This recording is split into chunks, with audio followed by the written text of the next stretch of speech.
Ang mahitungod sa umaabot nga mga adlaw. Lucas Kapitulo 21 versikulo 7-19. Nangutana sila kang Jesus, magtutudlo, kanus aba maitabo kining imong giingon.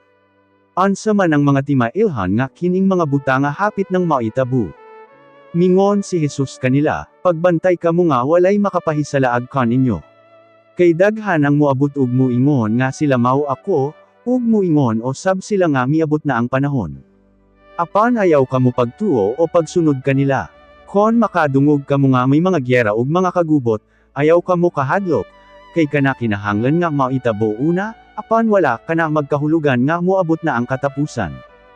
Ug mingon pagayod si Jesus kanila, makigyera ang nasod batok sa laing nasod, ang gingharian batok sa laing gingharian. May moabot nga kusog nga mga linog, ug may kagutom ug kamatay nga moabot sa nagkalain-lain nga mga dapit.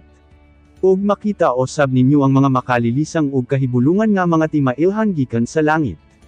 Apan sa dili pa kini maitabu, dakpan kamo ug lutusan sa mga tawo.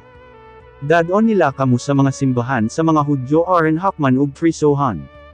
Dadon usab nila kamo ngadto sa mga hari ug mga gobernador aron imbestigahon. Kining tanan himuon nila kaninyo tungod sa inyong pagsunod kanako. Apan kini mahimong kahigayunan alang kaninyo aron isulti kanila ang maayong balita. Busa itisok sa inyong alimpatakan nga kon maitabo kini dili kamo maglisod kon ansa ang inyong itubag, kay hatagan ko kamo og kaalam sa pagtubag aron dili makasupak kaninyo ang inyong mga kaaway.